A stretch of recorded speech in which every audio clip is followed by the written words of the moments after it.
ఎంకిపెళ్లి సుబ్బిచావుకొచ్చిందన్నట్టుగా Trump అధ్యక్షుడిగా గెలవడం ఏంటో గాని అమెరికా మగవాళ్లకు అనుకోని సమస్య వచ్చి పడింది. తమకు ఇష్టం లేని డొనాల్డ్ ట్రంప్ కు ఓటేసి గెలిపించిన పురుషులకు వ్యతిరేకంగా అమెరికా మహిళలు ఏకంగా ఓ ఉద్యమాన్ని లేవదీశారు. ఇకపై పురుషులను దగ్గరకు రానిచ్చేదే లేదని తెగేసి చెబుతున్నారు. దక్షిణ కొరియాలో మొదలైన ఈ తరహా ఉద్యమాన్ని తాము అమెరికాలో అమలు చేస్తుండటంతో అమెరికా పురుషులకు ఇబ్బందులు తప్పడం లేదు.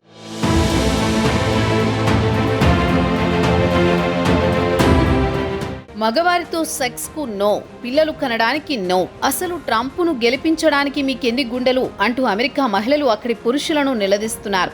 తమకు వ్యతిరేకంగా ఉండబోయే అధ్యక్షుడికి సహకరించేది లేదని చెబుతున్న మహిళలు ప్రత్యేకంగా 4B రివెంజ్ పేరుతో ఓ ఉద్యమాన్నే తలకెత్తుకున్నారు. ఏదో 4 రోజులు సాగుతుందనుకున్న ఈ ఉద్యమం సీరియస్ గానే ఉండబోతోందని తెలియడంతో పురుషులు గుండెలు గుబేలుమంటున్నాయి. గతంలో దక్షిణ కొరియాలోనూ మహిళలు ఇలాగే 4B ఉద్యమాన్ని సాగించారు. నిజంగానే ఆ ఉద్యమం కారణంగా అక్కడ జననాల రేటు దారుణంగా పడిపోయింది. దేశంలో పెళ్లిళ్ల సంఖ్య కూడా పూర్తిగా తగ్గిపోయింది. పెళ్లిడొచ్చిన పురుషులకు అమ్మాయిలు దొరకడం లేదు. దొరికినా పెళ్లికి నిరాకరిస్తున్నారు.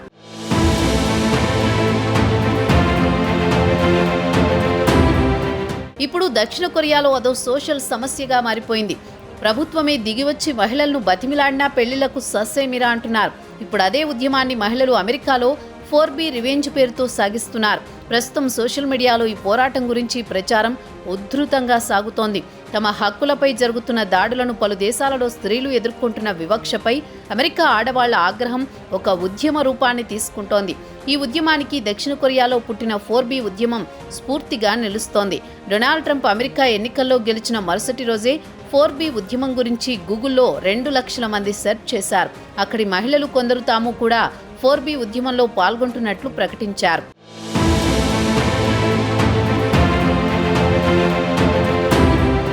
అమెరికా మహిళలు ఈ ఉద్యమం పట్ల ఆకర్షితులవడానికి కారణమేంటి, ఈ ఉద్యమ లక్ష్యాలు ఏమిటి అనే ప్రశ్నలు ఇప్పుడు చర్చనీయాంశంగా మారాయి. ప్రస్తుతం అమెరికాలో జరుగుతున్న 4B ఉద్యమం మూలాలు దక్షిణ కొరియాలో ఉన్నాయి.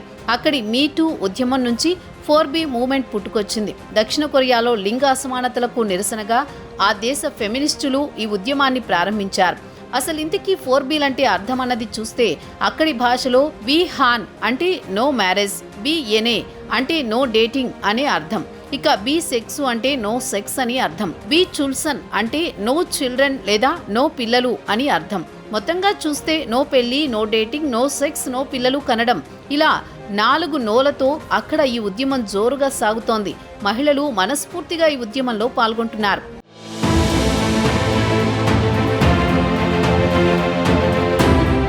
మరి దక్షిణ కొరియా మహిళలను స్ఫూర్తిగా తీసుకున్న అమెరికా మహిళలు ఏమని వాదిస్తున్నారంటే, అమెరికాలో 4B ఉద్యమం ఊపందుకోవడానికి తాము వ్యతిరేకించిన ట్రంప్ ఎన్నికల్లో గెలవడం ఒక కారణం. అబార్షన్ హక్కును ఫెడరల్ హోదా నుంచి తొలగిస్తానని ట్రంప్ తన ఎన్నికల ప్రచారంలో ప్రకటించారు. అంటే అబార్షన్ హక్కులను కొనసాగించడమా లేదా రద్దు చేయడమా అనేది ఆయా రాష్ట్రాలకు వదిలేస్తారు.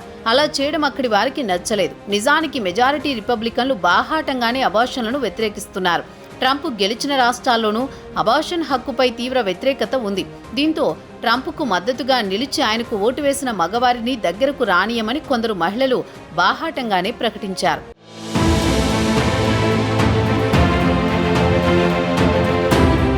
తమ హక్కులను గుర్తించని మగవారితో శృంగార బంధానికి దూరంగా ఉంటామని చెబుతున్నారు. టిక్ టాక్ వంటి సోషల్ మీడియా యాప్స్లో ఈ ట్రెండ్ బాగా కనిపిస్తోంది. అమెరికాలో మహిళల పునరుత్పత్తి హక్కులను రాజకీయం చేయడం కొత్త కాదు. అది కొన్ని దశాబ్దాలుగా సాగుతున్న రాజకీయ పరిణామం. అయితే మగవారితో సంబంధాన్ని పూర్తిగా తెంచుకోవడం కూడా ఒక సందేశమే. ఈ ఉద్యమం దానంతటదే పుట్టలేదు. హక్కుల ఉల్లంఘనకు ఇది ఒక ప్రతిస్పందన. ఇది ఆన్లైన్లో జరుగుతోంది కాబట్టి దీని ప్రభావాన్ని ఇప్పటికిప్పుడు అంచనా వేయలేం. కానీ ఈ ఉద్యమకారులు వారి ఆగ్రహాన్ని మాత్రం స్పష్టంగా వెల్లడిస్తున్నారు. తరువాతి కాలంలో ఏ రకంగా మలుపు తిరుగుతుందన్నది తెలియాలంటే మరికొంత కాలం ఎదురు చూడాల్సిందే.